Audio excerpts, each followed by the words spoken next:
எல்லோருக்கும் வணக்கம். நான் அட்வொகேட் செந்தில்குமார் ஈரோட்டிலேருந்து இந்த பதிவு உங்களுக்காக போடுறேன். இந்த பதிவு நம்மளோட பட்ஜெட் செஷனோட ஒரு கிராக்ஸ், ஒரு ஜூஸ் மாதிரியான ஒரு டேப்லெட் ஃபார்மில் உங்களுக்கு சொல்கிறேன்.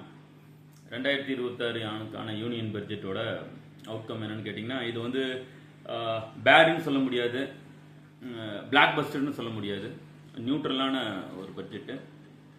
இதோட நெகட்டிவ் ஆஸ்பெக்டை பற்றி நம்ம ஃபஸ்ட்டு பார்ப்போம். ப்ளஸ் ஆர் மைனஸ் பார்க்கலாம். இதில் ஃபஸ்ட் எடுத்தோன்னா நீங்கள் அவுட் ஆஃப் இதுக்கு என்ன கொடுக்கலாம், 10க்கு அவுட் ஆஃப் என்ன கொடுக்கலாங்கிறத நான் எண்டில் சொல்கிறேன். ஃபர்ஸ்ட் பாயிண்ட், இதில் நெகட்டிவ் ஆஸ்பெக்டை பார்ப்போம். நெகட்டிவ் ஆஸ்பெக்டில் இன்கம் டேக்ஸில் ஸ்லாபில் எந்த சேஞ்சும் இல்லை. அந்த 12 lakhsலாம் இதில் வரல. இப்போவுமே 7 lakhs வரைக்கும் தான் உங்களுக்கு இருக்குது, 12லாம் இல்லை. ஜிஎஸ்டிலையும் ஒன்றும் இது இல்லை, இன்கம் டேக்ஸ்லையும் எதுவும் இல்லை. ஜிஎஸ்டி இப்போ வராது.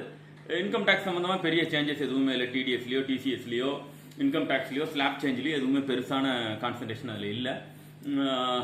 ரெண்டாவது விஷயம் பார்க்கணும் அப்படின்னா, இதில் நெகட்டிவ்னா எஸ்டிடி செக்யூரிட்டி டிரான்சாக்ஷன் டேக்ஸை இன்க்ரீஸ் பண்ணுறாங்க. எஃப்&ஓ ஃபியூச்சர்ஸ்லாம் நிறைய லாஸஸ் பண்ணுறாங்க. நீங்கள் ஷேர் மார்க்கெட்டுக்குள்ளே போனீங்கனாலே ஃபஸ்ட்டு காய்ச்சினே உங்களுக்கு சொல்லுவாங்க, அவுட் ஆஃப் 10 9 ட்ரேடர் வந்து லாஸ் ஃபேஸ் பண்ணுறாங்கங்கிறது தான் உங்களுக்கு காய்ச்சினாக இருக்கும்.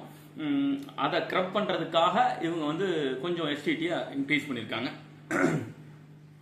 லாங் டேர்மை மட்டும் தான் ஃபோக்கஸ் பண்ணுறாங்க, ஷார்ட் டேர்மை பற்றியோ இதை பற்றியோ அவங்க ஃபோக்கஸ் பண்ணலை அப்படிங்கிறத இதில் மேஜராக இருக்கக்கூடிய விஷயமா இருக்குது. வேற ஒன்றும் மிகப்பெரிய நெகட்டிவாக அதை சொல்ல முடியாது. பாசிட்டிவ் ஆஸ்பெக்டில் நீங்கள் பார்க்கணும் அப்படின்னா, அக்ரிகல்ச்சருக்கு ரொம்ப முக்கியத்துவம் கொடுக்குறாங்க. அக்ரிகல்ச்சர், சோசியல் டெவலப்மெண்ட்டு, கல்ச்சுரல், இந்த மாதிரியான இதுக்கான ஒரு ஃபோக்கஸ் பண்ணுறாங்க. கேபிட்டல் எக்ஸ்பெண்டிச்சர், இது வந்து பாசிட்டிவ் ஆங்கிளுக்கு வந்துட்டேன் நான். பாசிட்டிவ் ஆங்கிளில் ஃபர்ஸ்ட் அக்ரி சம்மந்தமான விஷயம், கல்ச்சுரலு, ஸ்போர்ட்ஸ், இந்த மாதிரியான இதுக்கு சப்போர்ட் பண்ணுறாங்க. எகைன் பார்த்தீங்கன்னா கேபிட்டல் எக்ஸ்பெண்டிச்சர்னா, கேபிட்டல் எக்ஸ்பெண்ட் 12.2 lakhs crore மெட்ரோக்கு, ரயில்வேக்கு, ரோடுக்கு, லாஜிஸ்டிக்கு ஸ்பெண்ட் பண்ணுற மாதிரியான பிளானு.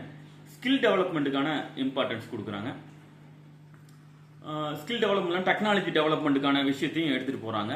அப்புறம் எம்எஸ்எம்இல டெவலப்மெண்ட், மேனுஃபேக்சரிங் யூனிட்டுக்கு டெவலப்மெண்ட், அதுக்கான லோன் கொடுக்கறது பண்ணுறது, இதெல்லாமே வந்து ஃபுல்லாக ஃபோக்கஸ் பண்ணுறாங்க. இது இல்லாமல் நெகட்டிவ்ல ரொம்ப ஷோக் பண்ணுற பாலிசிஸ் எதுவுமே இதில் ஒன்றும் இது பண்ணல. இது ஃபியூச்சராக இவங்களோட லாங் டேர்ம் கோலை நோக்கி தான் போகிறாங்க. மிகப்பெரிய ஒரு எதிர்பார்ப்பு இந்த பட்ஜெட் கொடுத்துதா கொடுக்கலையா அப்படின்னு கேட்டால், லாங் டேர்மை நோக்கி தான் போகிறாங்க. இண்டஸ்ட்ரியல் டெவலப்மெண்ட்டை பற்றி யோசிக்கிறாங்க, ஸ்கில் டெவலப்மெண்ட்டை யோசிக்கிறாங்க, எம்ப்ளாய்மெண்ட்டை பற்றி யோசிக்கிறாங்க. இந்த மாதிரியான ஃபோக்கஸில் தான் இருக்காங்க. மற்றபடி மிகப்பெரிய இன்வெஸ்டர் அட்ராக்ட் பண்ணுற மாதிரியோ அந்த மாதிரியான எதுவுமே இல்லாத மாதிரி தான் இது இருக்குது. இது வந்து ஒரு மிகப்பெரிய பிளாக் பஸ்டர் பட்ஜெட்னு நம்மளால சொல்ல முடியாது. இது வந்து ஒரு மாடரேட்டான ஒரு விஷயமா சொல்லலாம். பட் பேடுன்னு சொல்லிட முடியாது, இது குட்டு தான். ஏன்னா இவங்க ஃபோக்கஸ் பண்ணுறது எல்லாமே அக்ரியை ஃபோக்கஸ் பண்ணுறாங்க, எம்எஸ்எம்இயை ஃபோக்கஸ் பண்ணுறாங்க, மேனுஃபேக்சரிங்கை ஃபோக்கஸ் பண்ணுறாங்க, கேபிட்டல் எக்ஸ்பெண்டிச்சரை ஃபோக்கஸ் பண்ணுறாங்க. இந்தியாவுடைய தரத்தை அடுத்த லெவலுக்கு எடுத்துகிட்டு போகிறதுக்கான பட்ஜெட் அலோகேஷனை தான் இதை வச்சிருக்காங்க. என்ன இதில் ஒரு வருத்தம்னா, இன்கம் டேக்ஸ் ஏதாவது ஸ்லாப்ல கொஞ்சம் சேஞ்ச் கொடுத்துருக்கலாம்.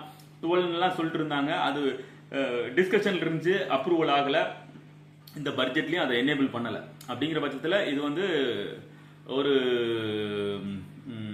அவுட் ஆஃப் 10 இதுக்கு என்ன கொடுக்கலாம் அப்படின்னு கேட்டிங்கன்னா, ஒரு 6 to 6.5 கொடுக்கலாம். இது 8 or 9 கொடுக்குற அளவுக்கு மிக பிரம்மாண்டமான பட்ஜெட்டாக இது இருக்குல்ல. It is not a black Bastar. இந்த கருத்தை எனக்கு சொல்றதுக்கு வாய்ப்பு கொடுத்த எல்லாருக்கும் ரொம்ப நன்றி. உங்களிடமிருந்து விடைபெறுவது அட்வொகேட் செந்தில்குமார். இந்த பதிவை எல்லாத்துக்கும் ஷேர் பண்ணுங்க. நன்றி, மகிழ்ச்சி. முடிஞ்ச வரைக்கும் ஷேர் பண்ணுங்க, நம்ம சேனலை சப்ஸ்கிரைப் பண்ணுங்க, லைக் பண்ணிக்கங்க. தேங்க்யூ.